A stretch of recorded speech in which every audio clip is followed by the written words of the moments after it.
The funny thing is, there is one modality of what you can do with a negotiable instrument that exists in checks that does not exist in stablecoins. And that modality is you can take a check to your bank and get par value, and you can't take a stablecoin to your bank and get par value.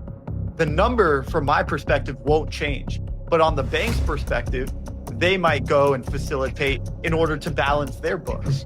And they might take the liberty on my behalf to clear some of those stable coins and some fiat in order so that they can efficiently process transactions. Welcome back to The Roll Up. This is your home to learn from the biggest guests, the brightest minds at the tip of innovation. Our goal is to help spread the collective knowledge of everyone in our community. We are breaking crypto out of its echo chamber and taking it to the real world. Sit back, relax, and enjoy it.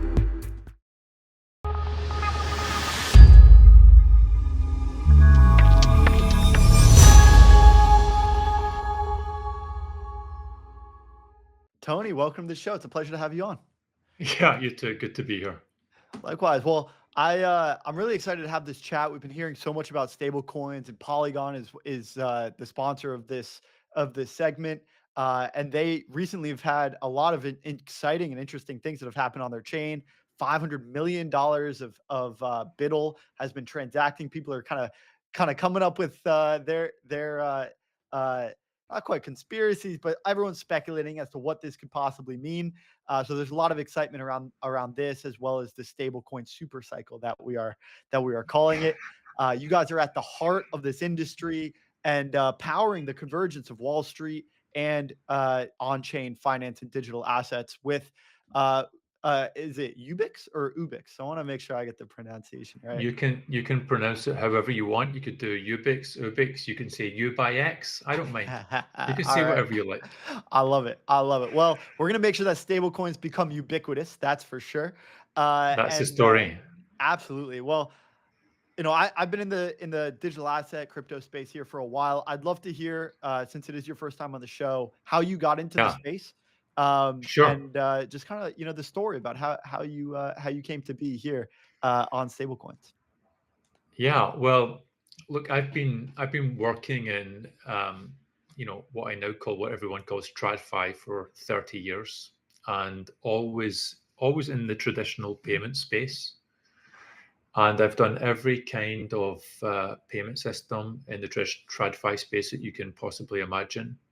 My very first job was working on traveler's checks, which I'm sure you've never laid hands on a traveler's check because they're essentially gone now. But look, I was working on all different types of payments, foreign exchange, in corporate cash management the last 20 years for a big American bank, Citibank. You might have heard of them. Mm-hmm. And in the last couple of years, I turned my attention to working on tokens and chains. But up until the US election, really the story from the US regulators was not very friendly towards public chains. There was really a big keep off the grass sign for public chains. But then after the US election, things changed, and it became obvious to me after the election that banks in the course of in the natural course of things would migrate onto public chains if they were allowed to do so. And I also realized that stablecoins, tokenized deposits, tokenized money market funds, this is not the origin of crypto, but those kinds of instruments on chains would be super, super compelling. And so I decided to spend zero more time on private permission chains and try to incorporate stablecoins into the regulated financial system in a good way, and in a way where, look, I kind of think it'd be really neat if the worlds of TradFi and Web3 came together in a way where peer-to-peer transactions kind of got delivered in a way that the Bitcoin white paper kind of wanted to do. Albeit with a compromise, and that compromise is it's going to happen in stablecoins, which are pegged to fiat currency and not in a non-sovereign currency unit. So there's a very strange and interesting synthesis, I think, will appear between the original ideology of crypto and what will emerge from stablecoin ubiquity. Yeah, I'm extremely excited to hear you describe this vision that you have and how you made the transition from the traditional financial world, as we've come to call it, into one that is on chain. Because we also recognize a lot of the same benefits of this technology, and you described this as you were working at Citibank, and you sort of recognized how compelling blockchains were, but not just private blockchains. You recognize that from the public blockchain landscape, this is where composability and liquidity ultimately coalesces. Could you just reinforce in our viewers why it's so important that as enterprises come on chain, why is it so important that they come onto a public blockchain and not one of these consortium walled gardens of a private blockchain? Yeah, it's that's almost like the critical question.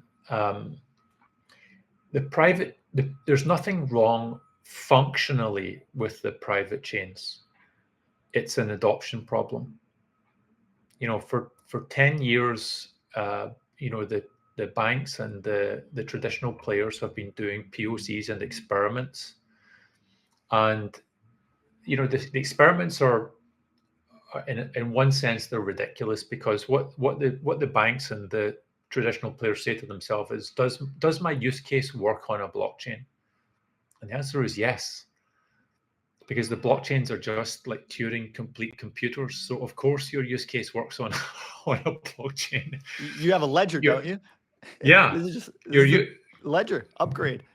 Exactly. If your use case works on a relational database, your use case works on a blockchain. So that's, does my use case work on a blockchain isn't a good question. The answer is yes. And actually it works on a private blockchain or it works on a public blockchain. The big difference is that in the private blockchain world, you have a significant adoption problem. Now look at the dozens and dozens of attempted consortia in private blockchains, and they've all failed, or they're failing. Mm-hmm.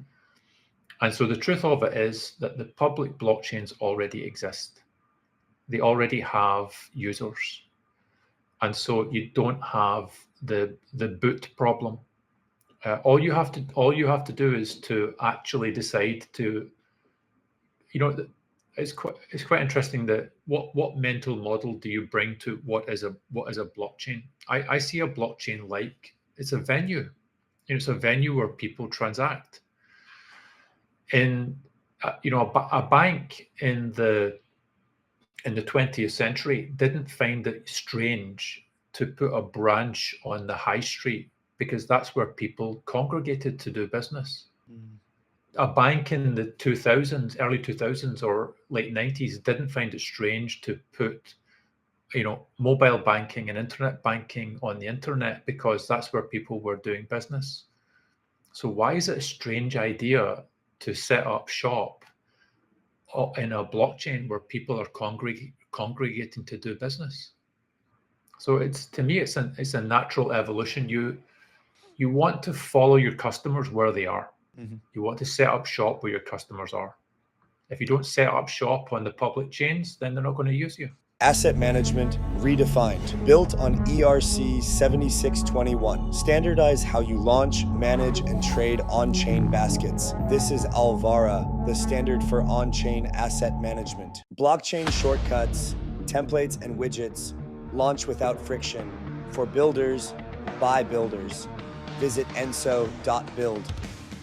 The wait is over. The Talus testnet is live. Be part of the revolution. Join now at testnet.talus.network. I think this is a really important point, and you described this, and I think it highlights why the path dependency is so important, because we saw such an enormous capital movement on chain. If some of the private blockchains have been spun up maybe earlier, or they had rolled out quicker, then we would have seen liquidity coalesce there. But now that public blockchains have amassed so much liquidity, and again, $500 million of tokenized structured products on something like Polygon, which is a public chain. These are now the venues as you described them. And so this is where we're going to see continued adoption coalesce around them. And so I'm curious, maybe to learn a little bit more about Ubyx. How do you help to facilitate the enterprises that, they have some existing distribution, some existing customer base, and are now starting to adopt and kind of make their foray into the blockchain world? What is the story, and how do you help to onboard some of these enterprises onto public blockchains? Okay, so if you look, I just start with very basic building blocks. If you believe that we're moving into a world of tokens and chains, but then if you say to yourself, look, I don't know which tokens are going to win and I don't know which chains are going to win. Obviously, we're on the Polygon Polygon sponsored segment, so Polygon's going to win, right? But let's say that you don't really know which token's going to win and which chain is going to win. The basic thing that you know for sure, if you are any bank or any fintech on the planet, is that you need a wallet. And you need a wallet capable of connecting to multiple chains. So this is the planning assumption everyone should have. Everyone should get used to the idea that everyone on the planet is going to have access to a wallet which is connected to multiple chains and capable of processing multiple tokens. That's the playing field. That's the arena. Now, the beautiful merger of TradFi and Web3 is when every bank and fintech offers a wallet. Now, I want to be very clear. I'm not against self-custodial wallets at all. Self-custodial wallets are freely available. And if people want to use self-custodial wallets, they should use self-custodial wallets. What is not freely available is a wallet provided by your bank or your fintech. That's not freely available, but it will become so. This is a firm prediction. I firmly predict that every bank and fintech on the planet will offer a wallet, because that's the new form factor to deal in this world of tokens and chains. So if you just personalize this, not personalize it because you're a crypto native guy, but your second cousin who isn't crypto native, if they want to be able to receive a stablecoin, but actually they just want the money to be received in stablecoin format and then turned into their fintech balance or their bank balance, then it would be really convenient for your second cousin to have a wallet provided by their bank or their fintech. And then the stablecoin goes into that wallet and the bank converts it into a bank balance. Now that presents a problem for the bank or the fintech. And the problem is there are going to be hundreds of tokens. There are going to be hundreds of different stablecoins, different tokenized deposits, different money market funds. The bank has to turn those things into cash. And so this is where a clearing system comes in. Because in order for your second cousin's bank to give your second cousin cash, your bank needs to turn the tokens into cash. So you can think of Ubyx just as a black box. Your second cousin's bank gives the basket of tokens to Ubyx, and we give the bank cash. Now, how we do that within the black box, I won't open it up too much, but it's a way of turning tokens into cash without being an exchange. So we do not act as an exchange. We act as a clearing system, not as an exchange. And that's a very, very fundamental difference. Yeah. Because in an exchange, you're not guaranteed par value redemption. We're seeking to guarantee par value redemption. Like a stable, if your second cousin deposits 5 different stable coins from 5 different issuers for $100 each, your second cousin should get $500. Right. And what the second cousin may not realize is that this stable coin is trading at 1.01. This one's at 0.99. And they want the $500 and they want to be abstracted away. And basically all this is average out at par, like you're saying. Yeah. And this is Well, really, this is go sorry. ahead. Go ahead. This is the thing about like these different worlds colliding. Like, you know, your world of crypto is one where stablecoin is an instrument that trades. Mm-hmm. And my world of 30 years ago, from when I started working with checks, is a world where these instruments clear. And so the real answer is that stablecoins, banks and fintechs can actually process stablecoins like checks. And that's the way that so banks and fintechs don't want to act as exchanges. When you take a check to your bank, they're not buying it from you. They're depositing the money in your account after getting money from the issuer. So I'm kind of like my age on this is a blessing and a curse, because, you know, crypto guys don't know checks and traditional people don't know crypto. And so I'm slightly like in the land of the blind, the one-eyed man has got some insight, because I'm straddling these two worlds of checks and stablecoins. But between the two of us, we can square this circle. We can balance this. Right. And Yeah. so I'd love to learn more about your world in checks and how stable coins can clear similar to checks. Yeah. Because I live in this hyper financialized world where everything is trading and it's a constant state of flux. But your Right. world seems a lot more stable, a lot more even keel. And I think that's what banks particularly enjoy. Well, you will enjoy this as well. I mean, at the point at which stable coins become ubiquitous, what are we talking about? Look, if you add up the revenue that all of the stable coins make, I mean, maybe you get, I don't know, maybe you get 17 or $18 billion, and that might sound like a lot of money, but it's not, because the total payments TAM is $2.5 trillion. So what I think is happening is this: everyone on the planet is going to have a wallet. Those wallets are going to be connected to multiple blockchains. There will be many stablecoins, tokenized deposits, many cryptocurrencies, tokenized money market funds, real world assets. And this form factor will take over the entire payments TAM. Every payment type, domestic payments, international payments, cross-border payments, every payment will fall to this form factor, because the token on a public blockchain is the general purpose technology.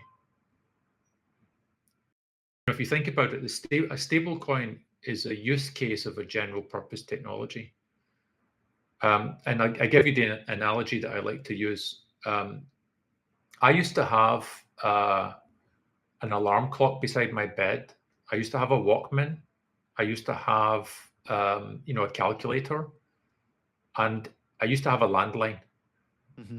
And now I don't have any of those things, because they're all incorporated and subsumed within my phone. And people at the moment, so what happens in technology is the general purpose technology subsumes the special purpose technology. So in payments, the special purpose technology is cash, check, credit card, debit card, ACH, SWIFT, etc. These can all be subsumed within the world of tokens on public chains. And that's what's going to happen. Yeah. And once that happens, we're going to see the likes of, like you mentioned, all these different form factors in the specific case. Right now, the tendencies for a lot of the founders of companies in the tokenized on-chain financial world to build these everything apps. There's one place to rule them all. Robinhood is doing this. There's several companies that are doing this, and they're trying to build everything in one, because it's all right there on our phone. Everything is tapped. And if you can have a depository institution right next to a financial institution that can handle trading and investing, then we have an opportunity to verticalize this entire stack. And so when you're looking at this and you're building infrastructure to help this, I'm curious how, just to learn more about the clearing process for stablecoin. Yeah. And you were at Citibank and you helped to build the city's regulated liability network before founding Ubyx.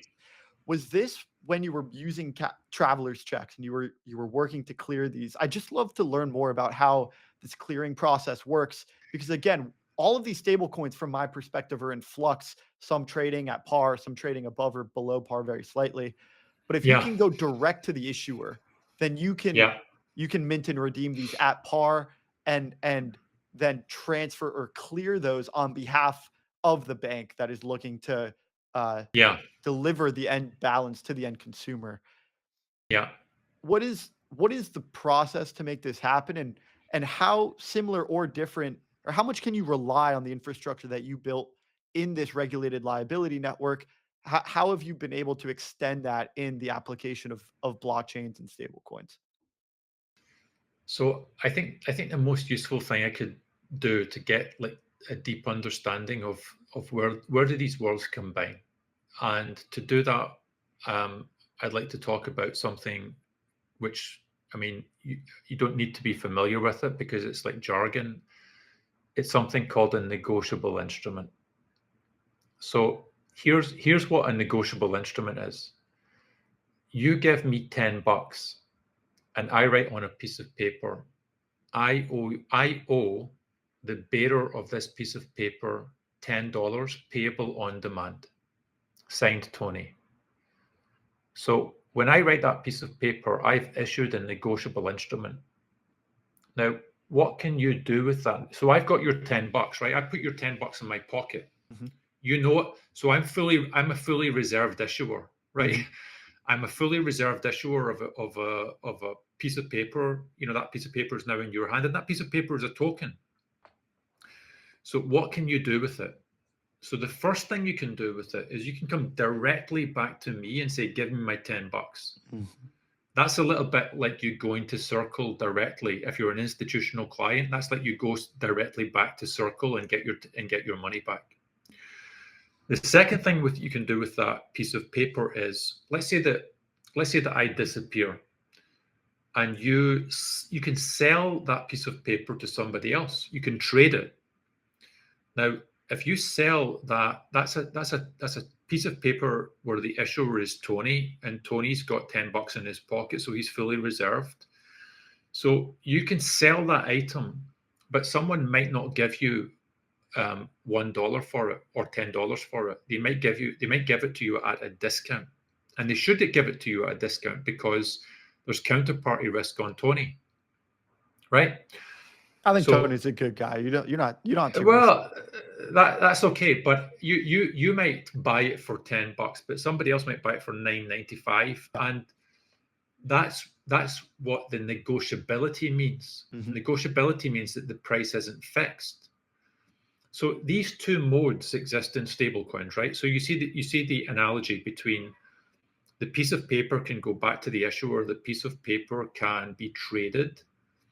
Now here's the important question. Is the piece of paper intrinsic? In other words, if I had written that I owe you on a clay tablet, does it mean the same or different? It means the same, right? Mm-hmm. If I etched I owe you $10 into a piece of metal, does it mean something different? Does the medium mean anything different? Doesn't mean anything different, right? Right. If I store that I owe you on a relational database, does it mean anything different? It does not. Doesn't mean anything different. Right. So if I represent that I owe you as an ERC20 token, does it mean anything different? Mm-mm. It does not. So this is the key thing. When people define stablecoins, they often say it's a crypto asset with reference to fiat currency. It's not. That's not what it is. A stablecoin is an old-fashioned negotiable instrument wearing new clothes. Mm-hmm. So a stablecoin is a negotiable instrument. And we've had negotiable instruments for hundreds of years, thousands of years. And the funny thing is, there is one modality of what you can do with a negotiable instrument that exists in checks that does not exist in stablecoins.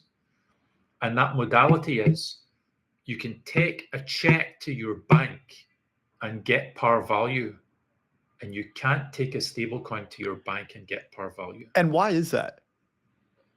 because the banks view stablecoins as crypto assets, and they're afraid to touch crypto assets because the regulators have defined these things wrongly.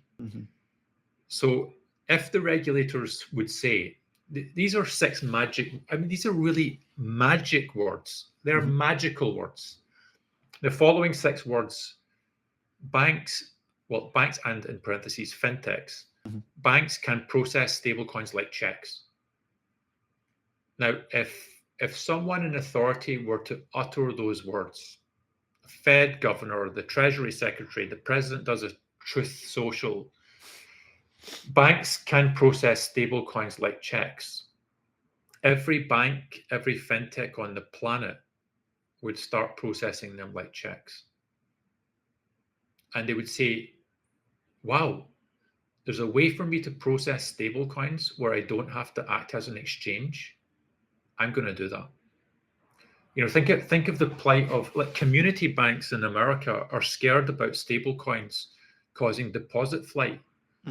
But actually, if community banks open up wallets for their customers and enable their customers to receive stablecoins like checks, it's money into the balance sheet of the community banks. I mean, genuinely, these are six magical words that will unleash bank and fintech participation. Now, if you want to sell your stable coins in exchange, do it. If you want to take them back to the issuer, do it. This is a third lane on the highway. Yeah. Now, I think you'd agree with the statement that not all stable coins are created equal. Yeah. And, you know, we've got sort of this impending Cambrian explosion of stable coins. Yeah. Every Walmart stable coin, Amazon stable coin. We had the Wyoming Stable Token Commission. The state of Wyoming is going to be launching a stable coin. Stable coins galore. This Cambrian explosion, several orders of stable coins, all with different varying issuance policies, reserve requirements. The Genius Act did help to regulate and stabilize a certain subset of these stable coins, but generally, not all stable coins are created equal.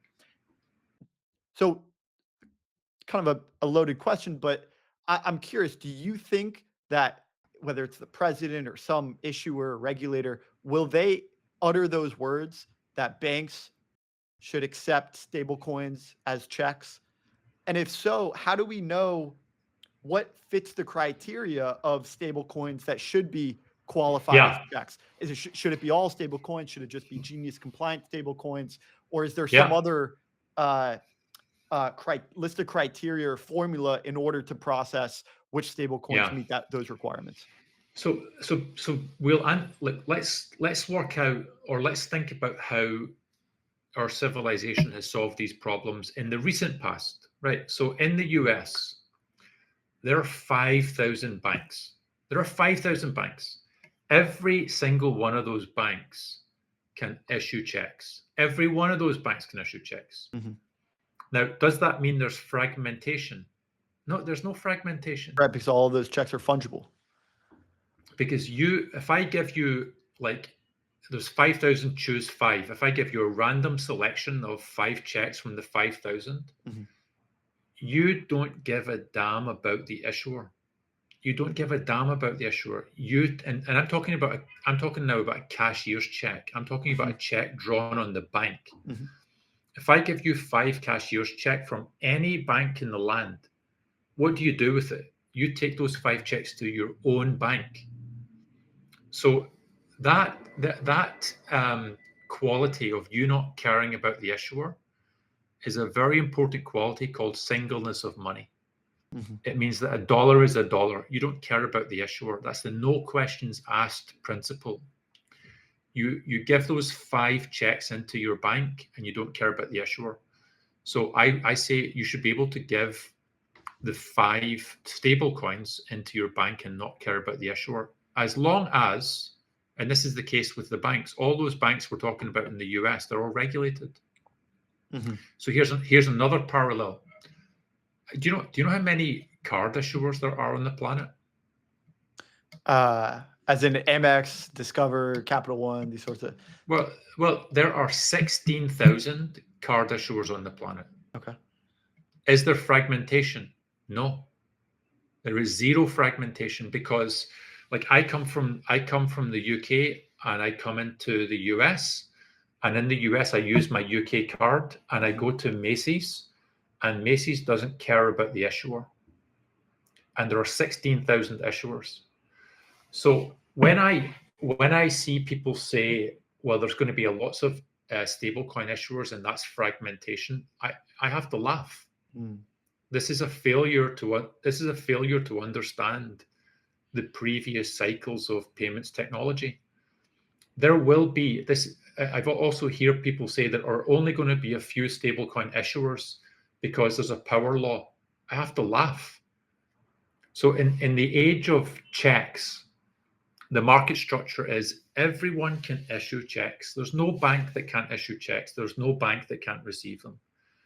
In the age of debit and credit cards, everyone can issue, everyone can receive.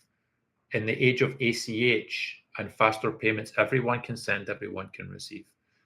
In the age of stablecoins, I guarantee you, there will be thousands of issuers and it will be no problem whatsoever.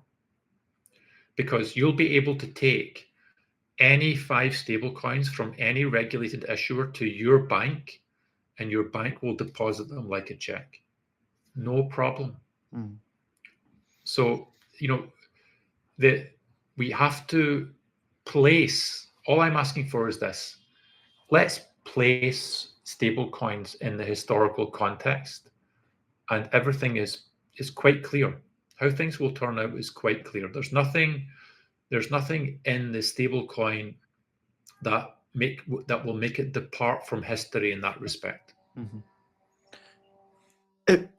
Shifting gears a little bit to CBDCs, because this does draw a distinction between stablecoins and CBDCs. And so when you're looking at CBDCs and you think to yourself, I think to myself, look, the CBDC is a stablecoin, but a stablecoin is not a CBDC, meaning that a CBDC sort of has these centralized properties to it. Stablecoins are a wider basket. And so when you think about stablecoins in general, all fungible and issuance, everyone is sort of treated equally. Do you put CBDCs into that category as well, or do you draw a distinction between the two?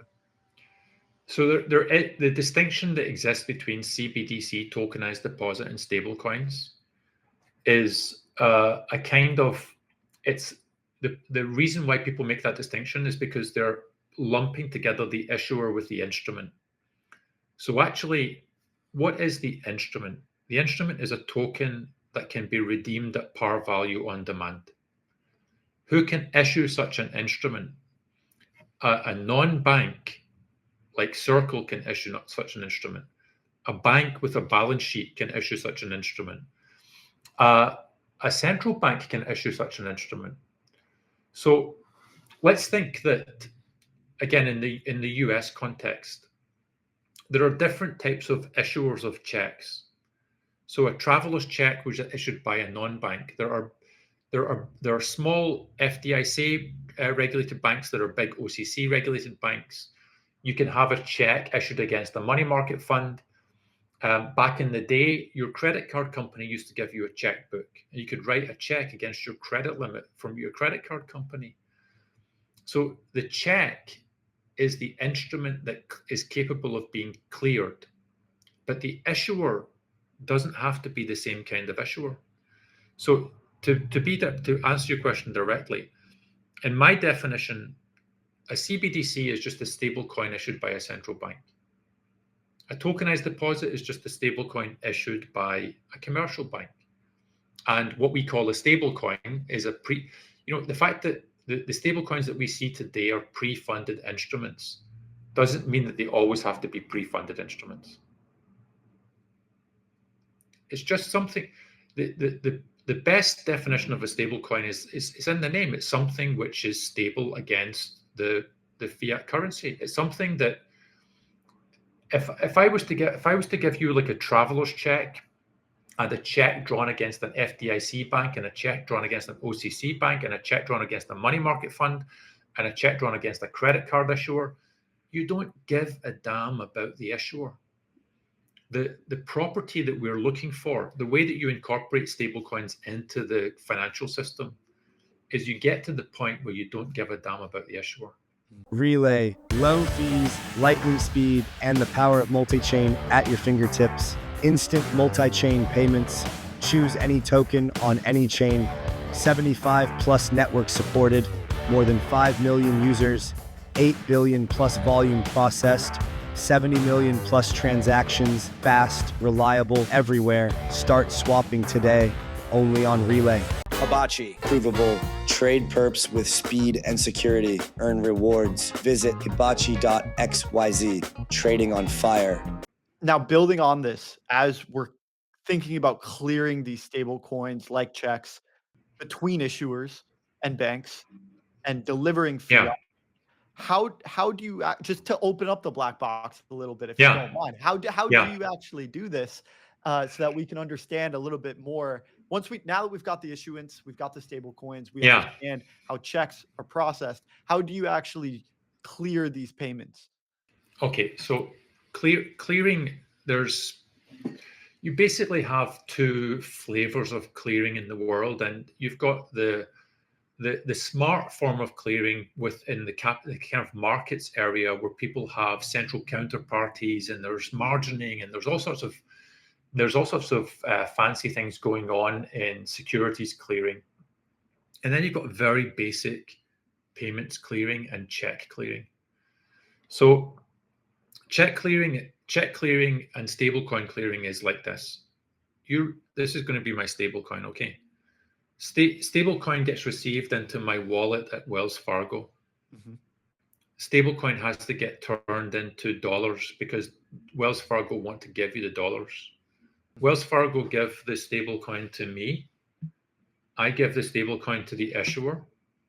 The issuer says, good stablecoin. Yep. The issuer gives the dollars to me. I give the dollars to Wells Fargo. Wells Fargo gives the dollars to you. Mm-hmm. It's just a DVP. It's just a DVP. The stablecoin goes one direction. The dollars go the other direction. Mm-hmm. Now, this mechanism is only invoked when you want to turn the stablecoin into fiat.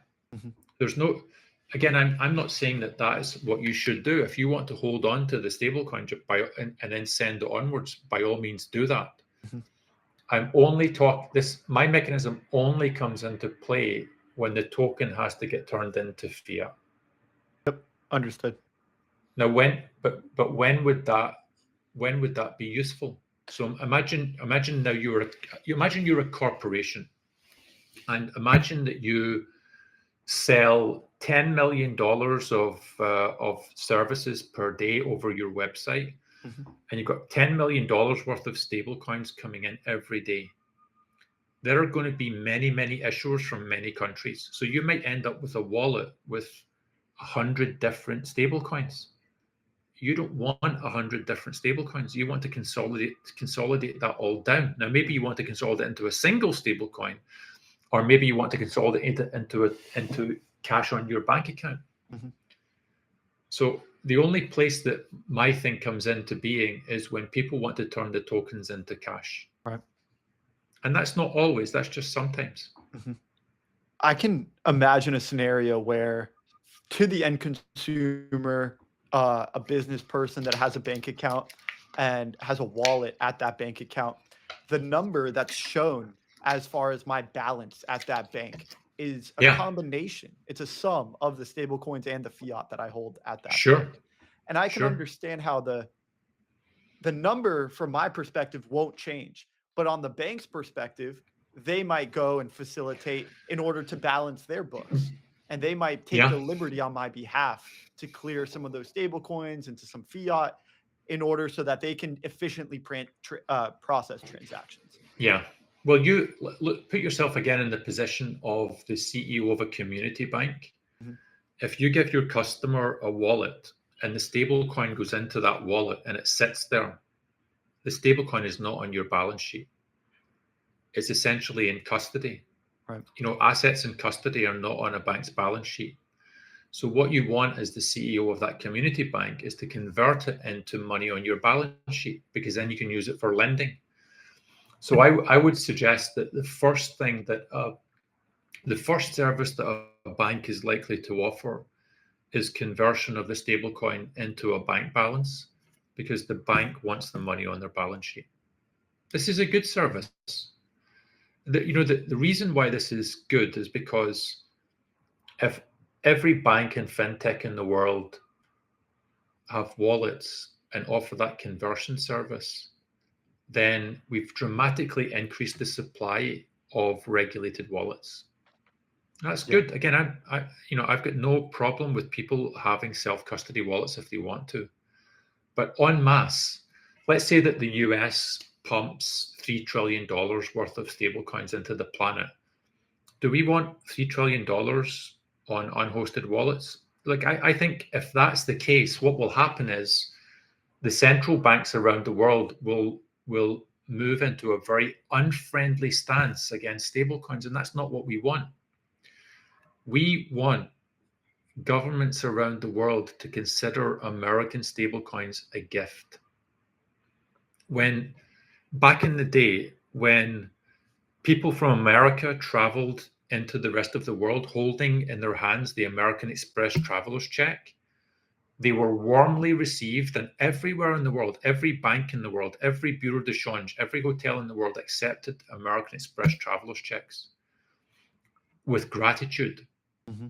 And the reason why is because when, not you, but your parents went into Paris with an American Express traveler's check and they took that check to the bank, that bank made foreign exchange.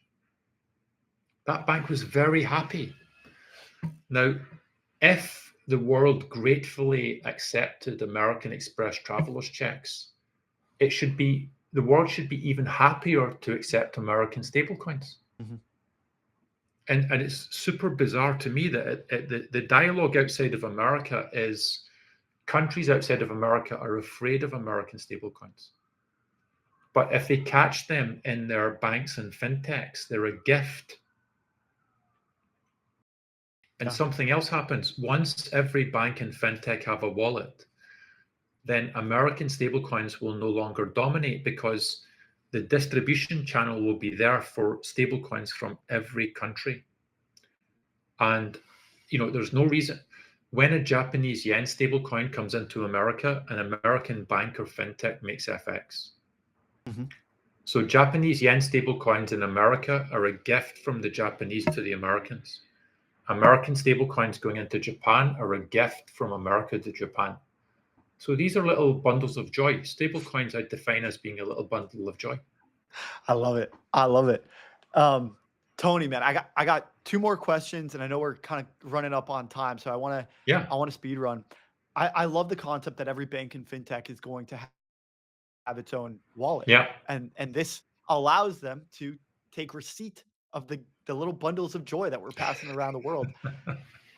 Will Ubyx offer almost a wallet as a service, since you're building a lot of the banking relationships and you have experience with stable coins and building relationships with the issuing partners? Will you also offer a wallet to these banks? We deliberately won't, because there are many great wallet providers. But what we'll do is we'll go to market with the wallet providers. So we'll go to market with the wallet providers and the chains and the analytics companies, and we'll provide TradFi with the equipment that they need to capture the bundles of joy. Right? Let's just call stablecoins bundles of joy from now on. Right? I love it. So this is the thing. We have to change the go-to-market, right? So wallet providers go to banks and they think they're selling custody, and chains go to banks, and every bank, the chains go to the banks and they say, my chain is the best. This is not the game. The thing that we're selling to the banks and the fintechs is the opportunity to catch stable coins and convert them, because then they'll make fees in FX. Mm-hmm. And our go-to-market as an industry, so look, I love Polygon, but if we try to go to an individual bank and say Polygon is the only chain to connect to, they'll be stuck for years. They'll be saying, okay, is it the right one? You're asking people to make a false choice. It's much better to say this to a bank. I just plead with everyone in our industry to think about this. Don't ask people to make a decision that they don't need to make immediately. The bank doesn't know which token or chain will win. What we should do is give them a wallet connected to all the chains.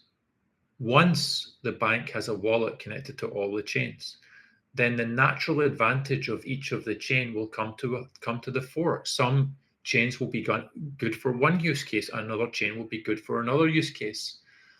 But our joint, the way that we get to positive network effects is we all say the same thing. Look, the baseline, every bank and fintech needs a wallet. Yep. Baseline. Let's start with that. That's the building block. Then the chain wars and the token wars happen on top of that infrastructure. Mm-hmm. But let's make the first step first. Yeah. Well said. Last question. Through the research that we did on Ubyx, we discovered that there is you're starting to explore the concepts of decentralizing this network. Yes. What does that look like to take this clearing network of stablecoins and transform it into a decentralized network of clearing? Yeah. We need to walk the talk of being in the space, and we don't want to build a monolith. The monoliths that we've got at the moment, like the card schemes, for example, they've got centralized rulebook and centralized technologies. We want to do something different. So we will have a rulebook. We want it to have community governance, but in a responsible way. We'll have a technology stack that to begin with will be quite centralized, but we want it to be decentralized and resilient over time. So we just want to be, look, if you were rebuilding a card scheme from scratch today, you wouldn't rebuild the ones that we have today. So our thing is, let's use the best technology, decentralized technology available. But first we have to boot the network. We went live like in the last week. 6 months after forming the company, we went live. So we have to get things going, crank the engine. But our machine going forward, we want to be progressively decentralized. Makes sense. Tony, congrats on going live. Congrats on all the great work so far. And thank you so much for coming on the show and helping educate myself as well as our audience on all of your experience and your insights that you've gathered over the years. Really, really appreciate it. Well, it's a great pleasure. And these worlds are coming together. And, look, it just takes a little bit of us each moving towards each other's space. So lots of people in TradFi, they've never seen a stablecoin. So the people in TradFi can take a step forward towards DeFi and Web3 by just getting a wallet and experience a stablecoin. And vice versa, if you're a crypto dude and you can't get to sleep at night, read UCC Article 3 and UCC Article 4. Put you right to sleep? Put you right to sleep, but also if you get your head around the fact that stablecoins are negotiable instruments. So UCC Article 3 is the definition of negotiable instruments. If you get your head around the fact that a stablecoin is a negotiable instrument, the worlds really combine, and the future of the stablecoin market structure becomes clear. Yeah. So this is about both worlds making a slight effort to get to know each other, because we're on a collision course, man. Yeah, I think so. Ultimately, this is converging. It's important to get back to the basics, and I'm gonna check those out, because this was a great opportunity to learn about negotiable instruments and all the things that you brought here today. So yeah, cool. I really appreciate getting the opportunity to know you, get to know clearing, and share a little bundle of joy with one another in the form of stablecoins. Exactly. The bundles of joy are going to be sent all over the world very soon. Yeah, and the banks are going to do quite well via Forex. Forex in the bundle of joy. Tony, thank you so much, man. Enjoy the rest of your day and have a great weekend. And thank you. Yeah, would love to have you on again soon. Yeah, Congrats. awesome. Cheers. Bye. Cheers.